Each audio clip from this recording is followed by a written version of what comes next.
Bonjour à tous. Aujourd'hui, je souhaitais vous parler du côté obscur de la nature féminine. Il y a une grande incompréhension de la part des hommes quand il s'agit de nature féminine. Cela vient bien sûr de notre éducation et nous avons tous été bercés par Walt Disney, Hollywood, qui nous ont vendu des histoires de princes charmants, de galanterie, d'amour inconditionnel entre hommes et femmes. Et bien sûr, cela n'aidant en rien, ces films ou ces dessins de Walt Disney ont tous été réalisés par des hommes. Vous remarquerez que tous les grands dessinateurs de dessins animés, qu'ils soient de chez Walt Disney ou que ce soit du côté des Japonais, du côté des mangas, eh ben, ce sont tous des hommes. Pareil pour les films hollywoodiens, tous les réalisateurs sont des hommes, à part quelques exceptions, euh, où on a quelques réalisatrices femmes, mais cela est exceptionnel, où c'est souvent des filles de quelqu'un, comme la petite Coppola. Quelle est la grande différence entre la façon d'aimer des hommes et la façon d'aimer des femmes? Les hommes aiment de façon inconditionnelle, c'est-à-dire que quand un homme aime une femme, il n'attend rien en retour, à part sa sexualité bien sûr.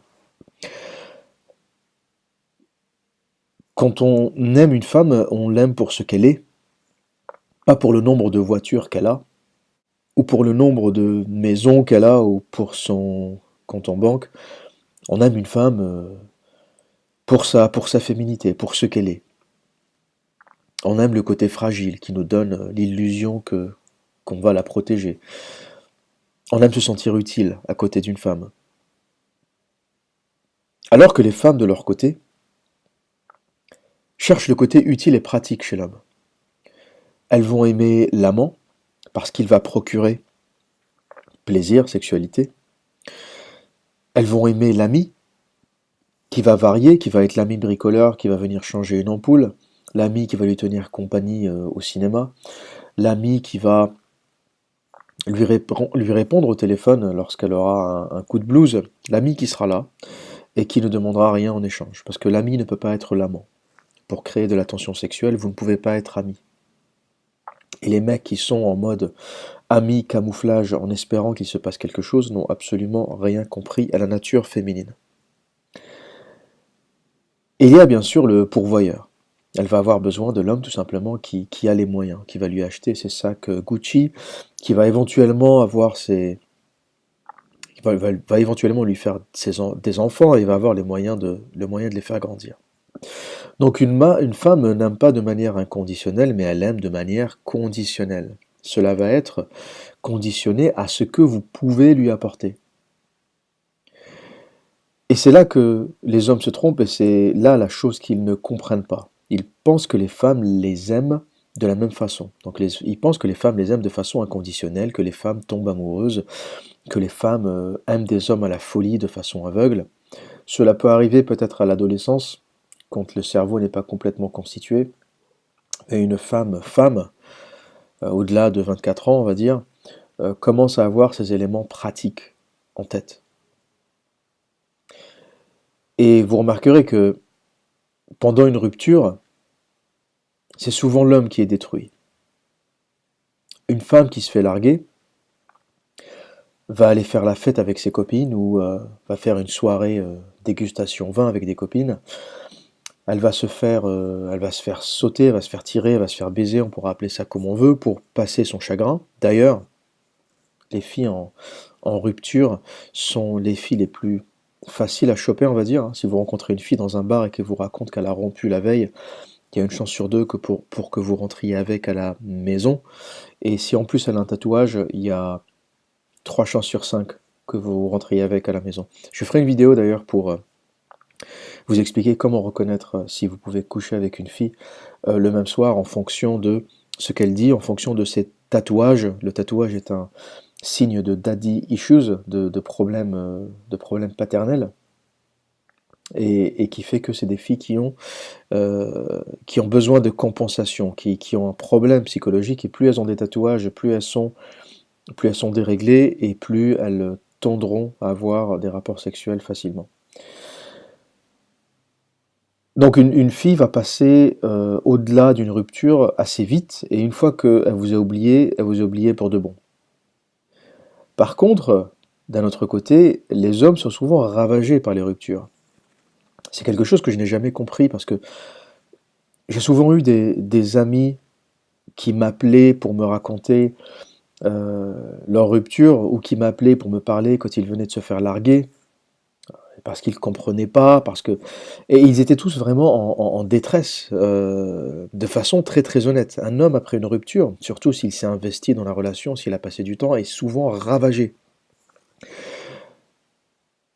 Et c'est quelque chose que je n'ai jamais compris parce que de mon côté, je suis quelqu'un d'hyper rationnel. Donc le côté émotif chez moi est très très éteint.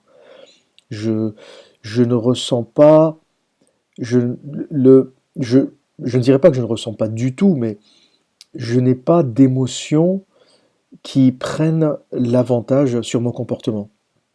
Le rationnel va tout de suite revenir, reprendre le dessus, et je sais, quand il se passe quelque chose, j'analyse, je comprends, j'absorbe, et je réagis en fonction de cela. Et je suis peut-être trop homo sapiens sapiens, j'ai trop conscience de ma conscience, et j'analyse tout simplement. Je suis peut-être trop rationnel, des choses que beaucoup de femmes m'ont reproché, parce que ce côté rationnel a fait que je ne suis jamais resté longtemps dans une relation. Je suis très peu affecté par les changements d'humeur, et je pense que c'est une chance.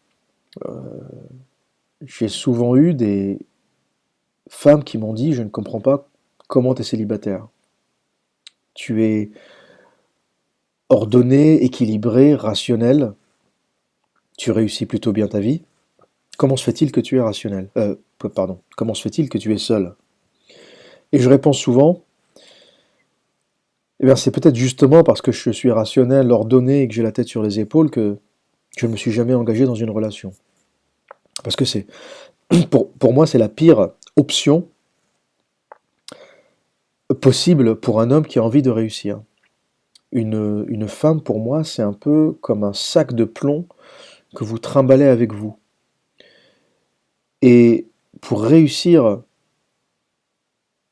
ou pour évoluer dans la vie, quand vous êtes lié de façon permanente avec une femme, tout est 2 fois plus difficile, ou 3 fois plus difficile. Aujourd'hui, célibataire, à 35 ans, je peux, en 24 heures, changer d'appartement, changer de pays, changer de métier. J'ai 2 valises et je peux prendre la route à tout moment. Chose que les mâles autour de moi, mariés ou en relation, sont incapables de faire. Ils devront demander l'aval de la copine, de la femme, avant de faire quoi que ce soit. Et cela m'a beaucoup aidé dans ma carrière parce que le fait de ne pas avoir de contraintes, mariage, enfant, je me défends beaucoup plus dans le monde professionnel. Je n'ai aucun scrupule à donner ma démission. Je n'ai aucun scrupule dès que quelqu'un m'emmerde, m'ennuie, m'embête. Je n'ai aucun scrupule à prendre les gens de côté, par exemple un client qui serait un peu chiant, et lui dire droit dans les yeux: «Si vous n'êtes pas content, je suis parti dans les 24 heures.» Et vous ne pouvez pas imaginer la puissance de ce que cela représente quand les gens savent que, un, vous êtes bon, deux, qu'ils ont besoin de vous, et trois, que vous êtes capable de disparaître sans aucune contrainte en 24 heures. Et c'est pour ça que les politiques, le système encouragent les gens à se marier, parce que, vous savez, vous avez des encouragements au mariage, hein. Vous payez moins d'impôts quand vous êtes marié, alors qu'on vous massacre d'impôts quand vous êtes célibataire. Si vous êtes divorcé, c'est la double peine, je vous en parle même pas. Parce qu'on sait très bien que des hommes libres, qui ont leur conscience pour eux, qui ont la possibilité de partir quand le système les emmerde. J'ai eu la possibilité de partir quand le poids des impôts le poids du monde du travail en France est devenu compliqué. J'ai pris ma décision en une semaine et je me suis installé en Angleterre et ça fait plus de 3 ans que ça dure. C'est quelque chose avec une femme, si j'avais femme et enfant, que je n'aurais jamais pu faire. Donc, pour refermer la parenthèse sur ma vie privée,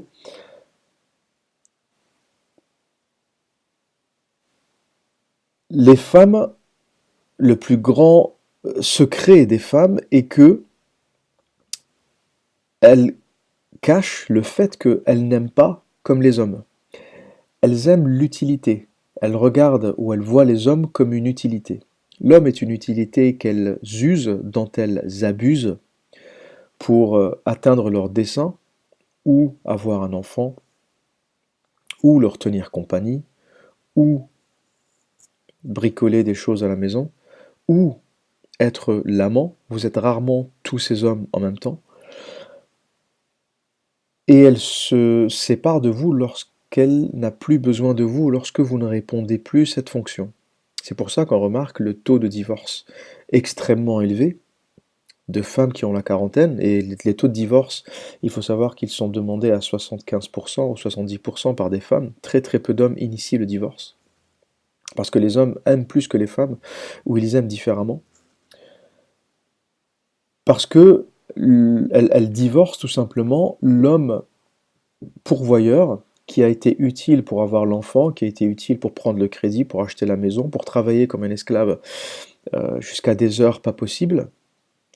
Et une fois que il a rempli sa mission, que les enfants ont 10 ans, 11 ans, 12 ans, qu'ils n'ont plus besoin de babysitter, qu'ils peuvent rester à peu près tout seuls à la maison, ils sont propres sur eux, il n'y a plus besoin de les nettoyer, ils savent prendre leur douche tout seuls, etc.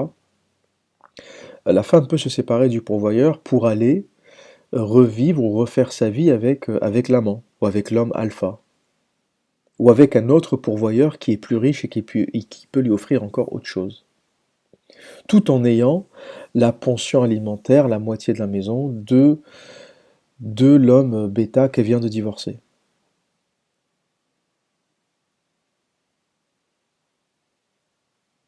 Donc il est important que tout jeune mâle arrive à comprendre cela, et que derrière la féminité gentille, fragile, il se cache une vraie machine de guerre, j'allais dire.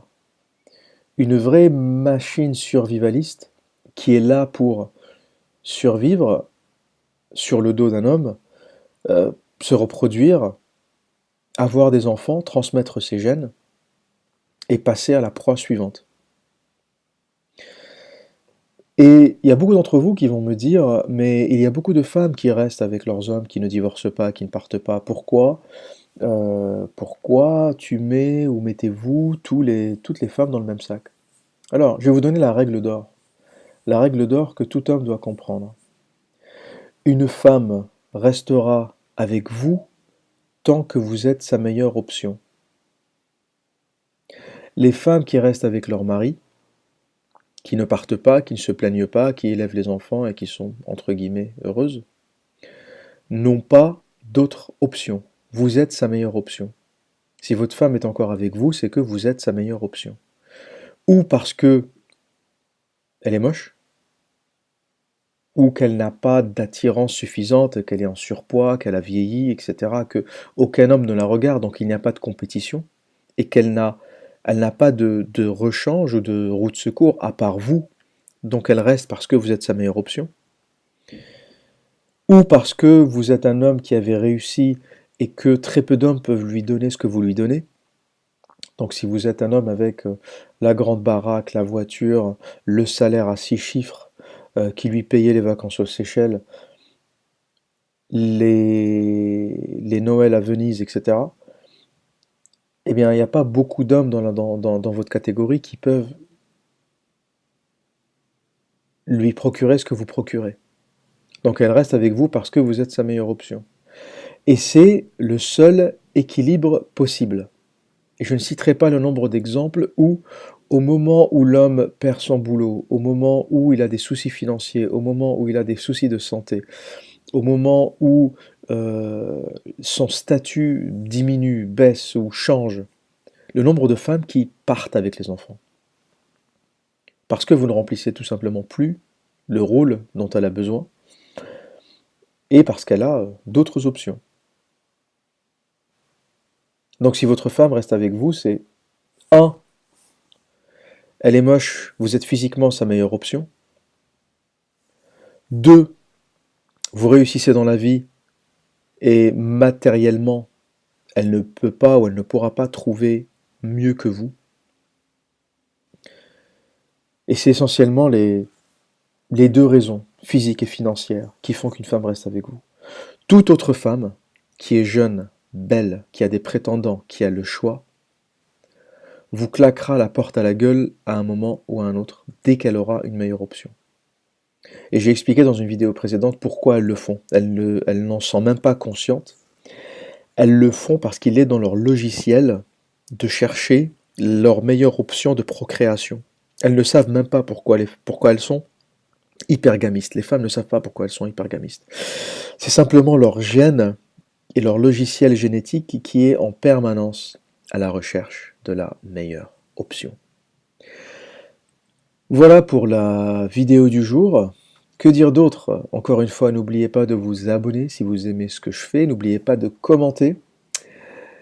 Smashez la cloche, cela vous permettra d'être notifié quand je diffuserai une nouvelle vidéo et vous serez l'un des premiers à la visualiser. Et n'hésitez pas à vous abonner à ma chaîne en cliquant sur le rond qui s'affiche dans les 20 dernières secondes de cette vidéo. Que dire d'autre? Eh bien, d'ici là, prenez soin de vous et à très bientôt.